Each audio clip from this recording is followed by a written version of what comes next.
주일 3부 예배 나오신 또 온라인으로 함께 하시는 우리 성도님들을 주님의 이름으로 환영하고 축복합니다. 우리 옆에 계신 분하고도 인사하겠습니다. 환영합니다. 축복합니다. 돈 안 드는 거니까 크게 하셔도 됩니다.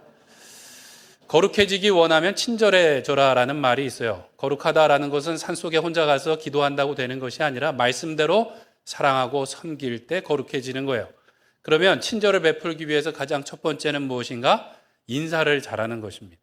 인사를 잘 안 하는 분들은 둘 중에 하나예요. 두려움이 많든지 교만하든지, 인사를 안 받으면 어떡하나라는 두려움이 있든지, 내가 더 나이가 많은데 그러면서 기다리는 교만한 마음. 그러나 우리가 예수님을 닮은 사랑으로 친절해지고 또 인사를 잘하고 그래서 더 거룩해지시는 우리 로뎀교회 성도님들 되시길 축원드립니다. 마당에서 만나시거나 복도에서 만나시면 상대 이름을 몰라도 그냥 안녕하세요 라고 인사를 하시면 좋겠어요.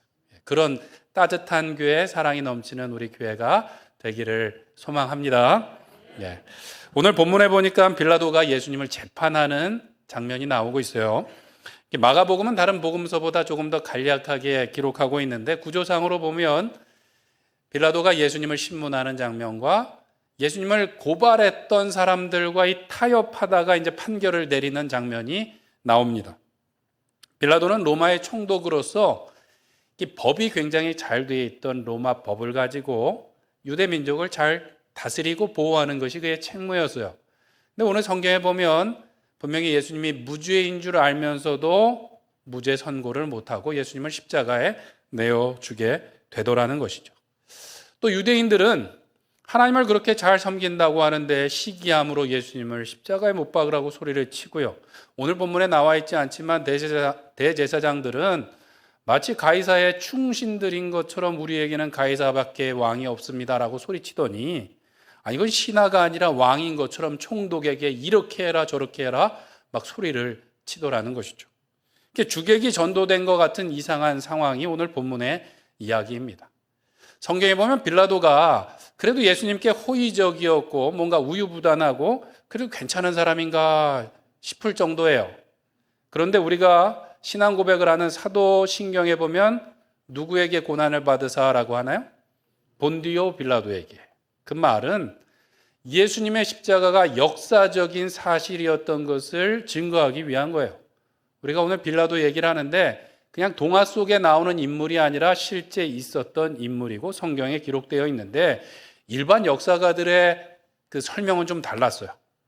일반 필론이라는 역사가가 이 빌라도에서 기록을 하는데 뭐라 그러냐 하면 융통성이 없고 완강하고 잔인하다라고 기록을 하고 있어요. 좋은 얘기가 있나요? 융통성이 없고 완강하고 잔인하다. 다 나쁜 얘기만 썼어요. 일반 역사가가. 그는 로마 총독으로서 11년 동안 유대를 통치했는데 보통 총독이 오면 길어야 5년이었대요. 그러면 2배 이상을 그 자리에 있었던 거예요. 그러려면 어땠을까요? 로마에는 굉장히 충성을 다하고 이 유대의 백성들에게는 어떻게 했을까요? 아주 무섭게 통치를 하면서 그 자리를 지켰다는 것이죠. 역사가들이 융통성이 없고 완강하고 잔인하다, 잔인했대요.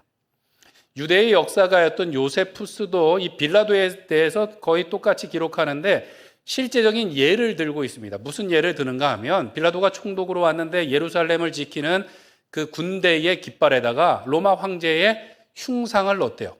보통 동전에도 들어가고 많이들 그렇게 하는데 유대 민족에게는 그렇게 안 했어요. 왜냐하면 유일신을 섬긴다고 하면서 우상 숭배를 강요했다가는 목숨을 걸고 덤비는 민족이었기 때문에 유대 민족들에게는 그렇게 하지 않았는데 그 흉상을 넣으니까 어떻게 했을까요? 유대인들이 막 몇 날 며칠을 데모를 했다는 거예요. 그때 그 사람들을 다 죽이려고 하다가 못 죽였어요. 그 이후에 어떤 일이 있었는가? 성전 금고에서 돈을 가져다가 예루살렘 수로를 만드는 데 썼어요. 누가요? 빌라도가. 유대인들 입장에서는 어땠을까요? 바벨론 때 바벨론 침략으로 성전의 금고에서 보물들이 털린 것과 같은 아마 심정이었을 거예요. 역시나 유대인들이 가갖고 막 데모를 했습니다. 이번에는 빌라도가 군대를 보내서 학살을 했어요. 도망가다가 압사되어 죽은 사람이 더 많을 정도로 아주 잔인하게 처벌을 했다는 것이죠. 누가복음에도 보면 한 가지 얘기가 더 나오는데 갈릴리에서부터 온 사람들을 무슨 이유 때문인지 그냥 죽이고 그들의 피를 제물에 섞어서 성전에 드린 이야기가 나옵니다. 빌라도는 이렇게 너그럽거나 뭔가 이렇게 호의적인 사람이 아니었어요. 로마에 충성하기 위해서 이스라엘 백성들을 압제하고 강압적이고 잔인하게 행동했던 사람이라는 거예요. 그래서 로마 총독들 중에 제일 오래 그 총독의 자리에 있었던 그런 무시무시한 사람이었어요. 그 유대 총독 빌라도에게 유대인들이 예수님을 고발한 것이죠. 뭐라고 고발했는가? 원래는 유대인들이 정죄하기를 신성모독이라고 정죄를 해서 예수님을 끌고 간 거예요. 그런데 빌라도에게는 그렇게 얘기하지 않았습니다. 이 사람이 유대인의 왕이라고 이야기합니다 라고 고발을 합니다. 누가복음에 보면 좀 더 자세히 나오는데요. 유대인들이 예수님을 고발할 때 이 사람이 로마의 세금을 바치지 말라고 하면서 자칭 왕이라고 합니다. 이 사람이 유대부터 갈릴리까지 다니면서 사람들을 현혹시키고 있습니다. 반역죄에 해당하니 죽여주십시오라는 이야기를 하는 것이죠. 그런데 그렇게 잔인했던 식민지 총독이었던 빌라도가 보기에도 예수님이 죄가 없는 것 같았어요. 오늘 신문하는 과정에서도 길어졌던 이유가 빌라도가 보기에 예수님이 무죄였어요. 그들이 고발한 대로 빌라도가 예수님께 물었습니다. 내가 유대인의 왕이냐라고 물었더니 예수님께서 뭐라고 대답하시나요? 내 말이 옳도다. 이거는 반역 죄인인 것을 시인을 하셨어요. 그러면 분명한데 빌라도가 보기에는 여전히 예수님은 반역자가 아니었던 거예요. 예수님은 계속 침묵하셨고 빌라도는 그 침묵이 놀랍다라고 오늘 성경에 기록하고 있어요. 이상할 뿐만 아니라 참으로 놀라운 사람이라는 거예요. 그래서 요한복음에 보면 진리가 무엇이냐라고 예수님과 대화하는 장면들도 나옵니다. 요한복음에 보면 그가 예수님을 풀어주고자 애를 썼다라는 단어가 나와요. 빌라도는 명절에 죄수를 풀어주는 전통을 따라서 예수님을 놓아주고자 했습니다. 그런데 빌라도의 예상과는 달리 무리들이 예수 말고 바라바를 놓아주소서라고 이야기하는 거예요. 바라바는 밀란을 일으키고 밀란 중에 살인까지 저지른 사람인데 그 바라바를 놓아달라는 거예요. 빌라도가 한 번 더 물었습니다. 그러면 이 유대인의 왕이라고 하는 이 사람을 내가 어떻게 하랴라고 물었어요. 그랬더니 사람들이 하는 얘기가 십자가에 못 박으소서라고 소리를 막 지르더란 거예요. 빌라도가 도무지 이해가 안 가서 이 사람이 무슨 악한 일을 하였기에 그렇게까지 하려고 하느냐? 왜 그러냐? 하지 말아라.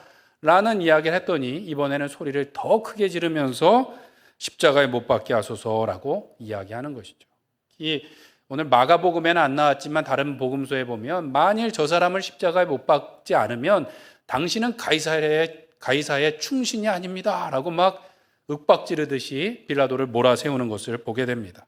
결국 로마 제국의 총독이었던 잔인하고 권세가 있었던 빌라도가 이 군중들에게 굴복하고 말았던 것이죠. 굉장히 무서운 총독이었는데 굴복해서 그들의 요구를 따라줬어요. 빌라도가 그냥 조금 이 심지가 약해서 그런 건가? 그렇지 않습니다. 성경에 보면 거의 폭군에 가까운 그 분봉왕 헤롯도 별 수 없었어요. 성경에 보면 그가 권세를 자랑하면서 잔칫날 자신을 기쁘게 했던 살로메에게 내 나라의 절반까지 주겠다라고 큰 소리를 꽝꽝 칩니다.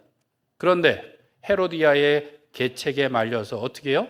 세례 요한의 목을 베어 소반에 가져오게 하는 것이죠. 잔칫날.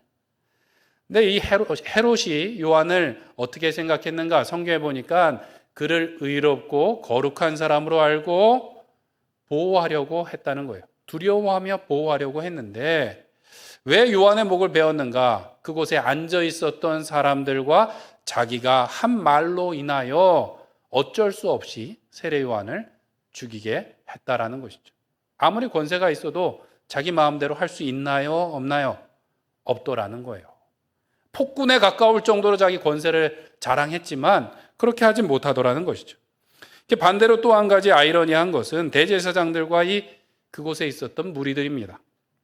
그들은 하나님을 철저히 섬긴다고 그렇게 자부했는데 로마 총독 입장에서는 어떤 거예요? 죄가 없는 예수님을 시기심에 의해서 그냥 십자가에 못 박으라고 막 난리를 치는 사람들일 뿐이었죠. 그리고 마치 자신들이 로마의 충신인 것처럼 소리를 질렀지만 이건 누가 왕인지 모를 정도로 자신들의 요구를 관철시키면서 막 압력을 넣고 있더라는 거예요. 권세를 자랑하는 사람도 힘이 없고 법대로 살겠다고 하는 사람도 자기의 뜻을 따라서 해달라고 막 떼를 쓰고 있는 모양이 오늘 본문의 내용입니다. 세상에 많은 사람들은 그렇게 점점 다 높아지고 싶어 해요. 권력을 갖고 싶어 하지만 사실은 자기 마음대로 할 수 없는 힘없는 사람들입니다.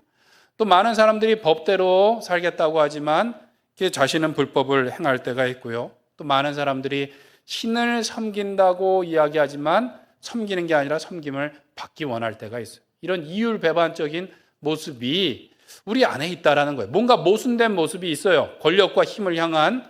근데 이것은 이 성경에만 그런 것이 아니라 오늘날에도 많이 볼 수 있죠. 이제 내년 봄이 되면 또 선거철이 되는데 선거철이 되면 정치하는 분들이 어떻게 되나요?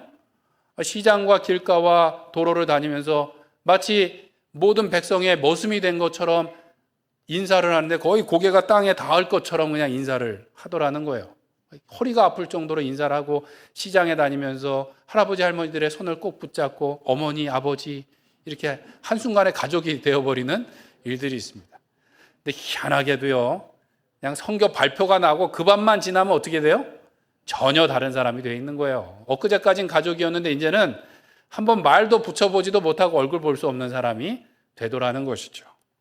근데 또 이 또한 착각인 거예요. 시의원이 되고 시장이 되고 뭔가 한 자리 차지하면 왕처럼 내 마음대로 할 수 있을 것 같은데 그런가요? 그렇지 않죠.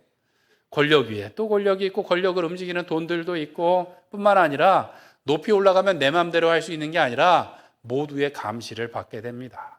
우리가 TV에서도 보면 그렇지 않습니까?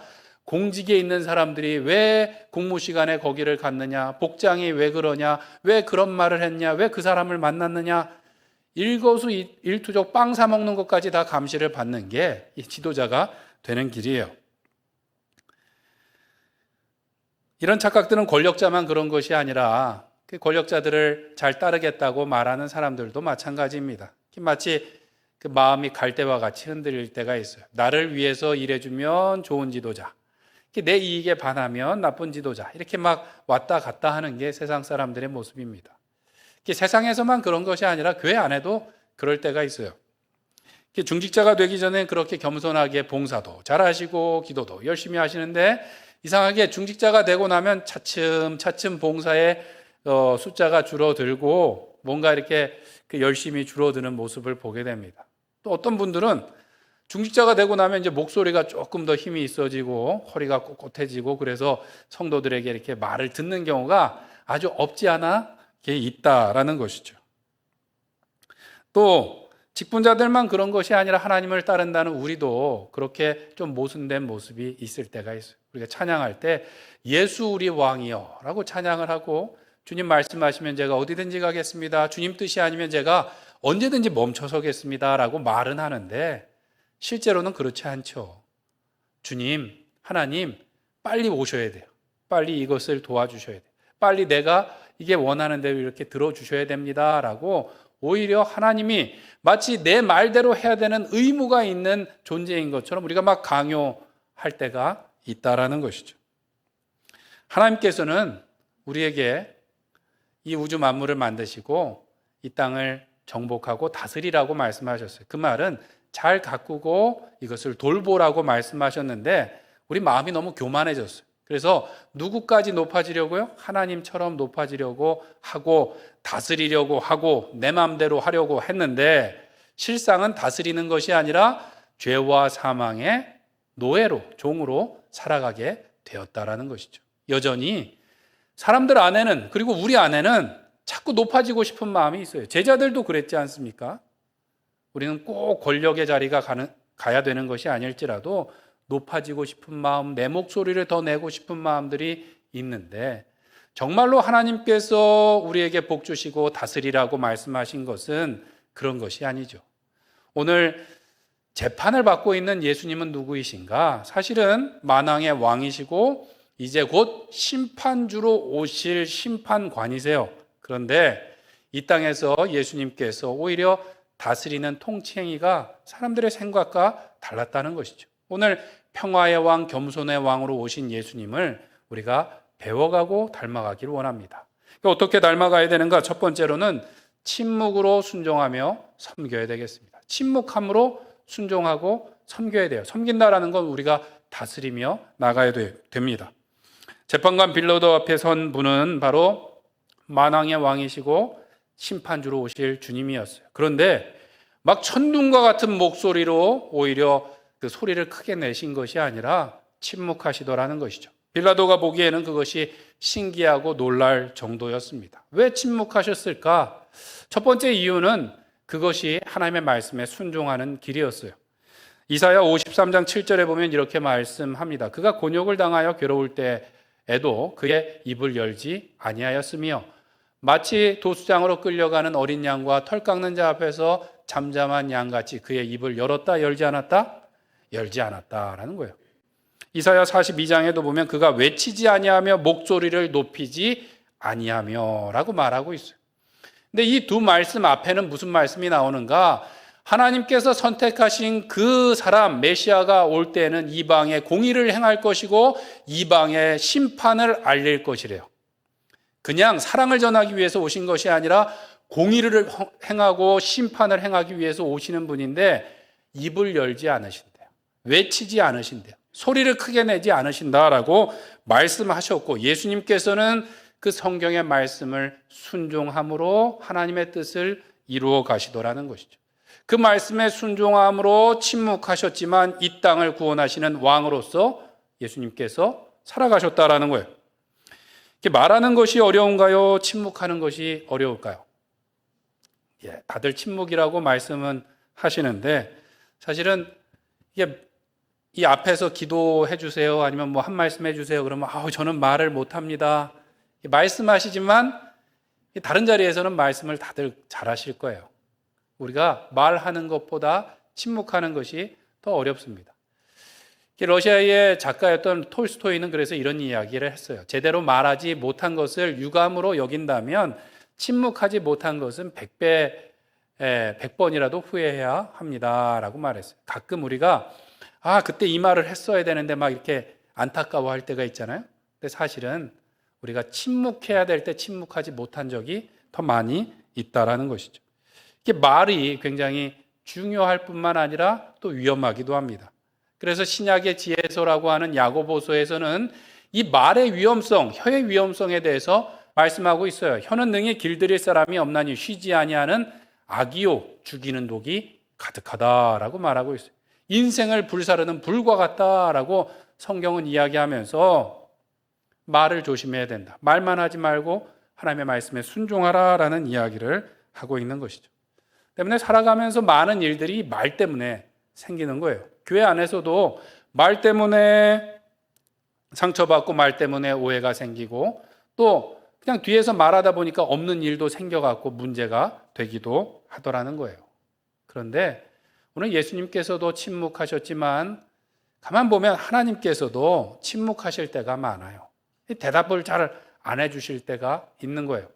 시편에 보면 하나님의 마음에 합한 사람이라고 하는 다윗이 얼마나 하나님을 부르짖습니까? 하나님 어느 때까지입니까? 어느 때까지 얼굴을 숨기시겠습니까? 어느 때까지 대답하지 않으시겠습니까? 막 외치고 외치는데 다윗에게도 대답을 잘 안 해주셨던 것 같아요. 침묵하셨던 것 같아요. 우리가 기도할 때도 보면 하나님의 말씀을 막 쏟아내시기보다는 오히려 대답이 없으실 때가 더 많아요. 왜 그럴까요? 생각해 보면 제 생각입니다. 하나님께서 우리가 하나님을 사랑하는 것보다 하나님께서 우리를 더 많이 사랑하시고 그래서 우리 얘기를 더 많이 듣기를 원하시기 때문이다라고 저는 생각을 합니다. 더 사랑하기 때문에 침묵하고 더 많이 듣는 거예요. 왜 아이들이 학교 갈 때 기분 좋게 갈 때도 있지만 짜증내면서 갈 때가 있지 않습니까? 학교 가는 길에 막 짜증을 내요. 어떤 옷을 입으려고 자기가 생각했는데 엄마가 안 빨아놨다는 거예요. 그럼 아침부터 그냥 짜증을 내고 가고 그 다음에 준비물을 가져가려고 본인은 생각했다는데 맨날 거기 있던 게 없어졌다고 또 짜증을 내면서 가고 늦잠을 자서 늦었는데 또 엄마한테 짜증을 내는 거죠. 몇 번이나 깨웠는데도 본인이 안 일어나 놓고 누구한테 짜증을 내요? 엄마한테 짜증을 내는 거예요. 아빠한테는 무서워서 잘 못 그러고 엄마한테 그럽니다. 그러면 어떻게 해야 될까요? 그 아침에라도 따끔하게 홍군형을 내서 잘못된 거를 가르쳐줘서 학교를 보내야 될까요? 아니면 살살 달래서 보내야 될까요? 살살 달래서 보내셨죠.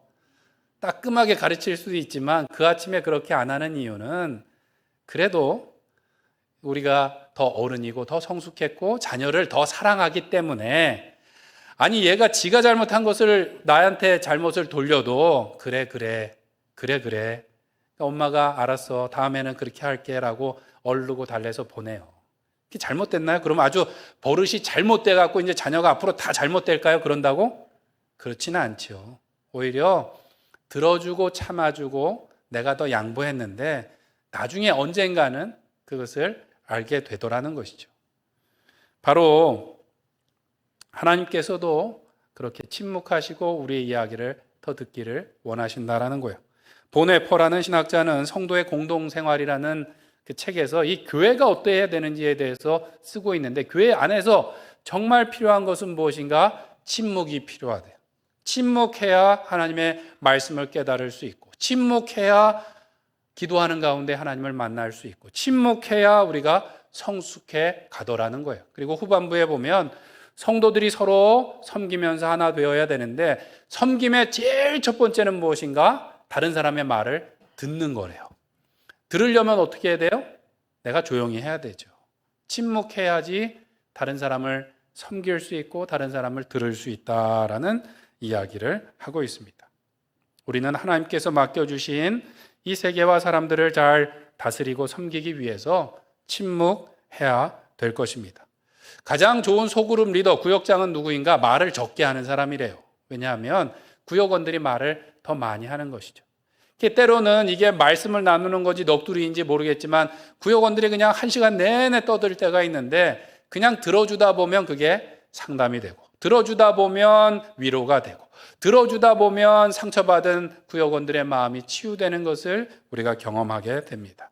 교회 사역을 하다 보면 말 때문에 일이 많이 생기고 오해가 생기고 상처받는 일이 있고, 내가 하지 않은 말을 뒤에서 하고 다닐 때도 있는데 그거 일일이 쫓아다니면서 그거 아니고 이런 겁니다라고 설명해야 될까요? 그렇게 할 수도 없고 그렇게 한다고 해결되지 않습니다. 때로는 침묵하고 기다릴 때 하나님께서 그 모든 것들을 바로 잡아 주실 뿐만 아니라 사람들의 마음을 치유해 주신다라는 것이죠. 사랑하는 성도 여러분, 만왕의 왕이신 예수님께서도 천둥과 같은 목소리로 명령하신 것이 아니라 오히려 침묵하심으로 하나님의 말씀에 순종하시고 왕으로서의 사역을 감당하셨습니다. 그리스도를 본받아라는 책을 썼던 토마스 아켄피스는 이런 이야기를 했어요.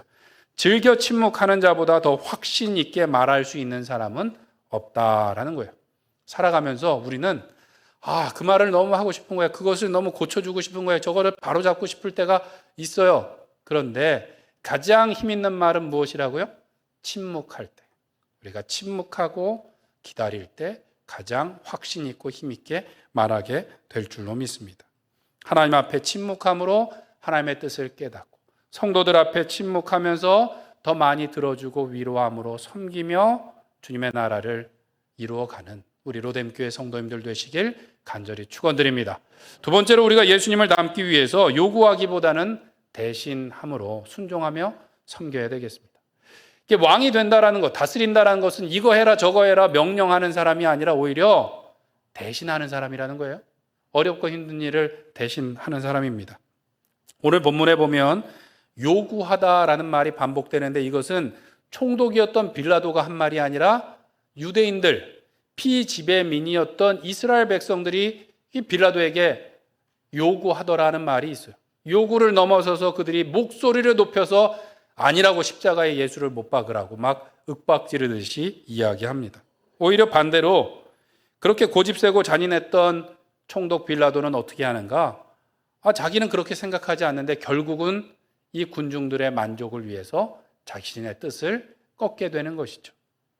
다스린다는 것은 어찌 보면 명령하고 또 뭔가를 요구하는 것이 아니라 들어주고 받아주고 대신하는 것일 수 있다라는 거예요. 사람들이 생각하는 것과 좀 달라요. 성경에 보면 이스라엘 백성들이 처음 왕이라는 것을 갖게 되는 이야기가 사무엘상 8장에 나옵니다.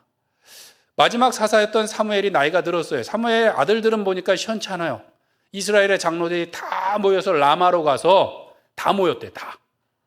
거부할 수 없도록 다 모여갖고 사무엘에게 사무엘 선지자님, 우리도 안 되겠어요. 저 다른 나라들처럼 왕을 좀 세워주세요. 그래서 우리를 다스리게 해주세요라고 이야기합니다. 다스리게 해주세요라고 이야기를 해요. 이 말을 듣고 사무엘이 마음이 너무 섭섭했어요. 그때 하나님이 섭섭해하지 말래요. 그들이 너를 버린 것이 아니라 나를 버려서 내가 왕 되지 못하게 하는 것이다 라고 이야기를 했습니다. 그리고 하나님께서 그들의 그 요청을 들어주는데 왕 제도가 어떤 것인지를 엄히 경고하라 라고 이야기를 합니다. 들어주긴 하는데 왕이 어떤 건지 제대로 좀 알려줘라. 이 사무엘 선지자가 이스라엘 백성들을 몰아놓고 너희들이 원하는 그 왕을 세우고 나면 너희 아들들 끌어다가 전쟁터에서 병거를 끌게 하고 그 왕의 병기, 무기를 붙잡게 할 거야. 너희들이 왕을 세우면 너희 딸들을 데려다가 향료를 만들고 떡 굽는데 그 일 시킬 거야. 너희들이 왕을 세우면 너희들의 농가 밭을 왕의 신하들에게 갖다 줘버릴 거야. 세금을 걷고 너희는 그의 종처럼 될 거야. 그런데 너희들이 그 왕 때문에 하나님 앞에 부르짖을 때가 올지라도 하나님께서 그 기도를 받지 않으실 거야 라고 이야기를 합니다.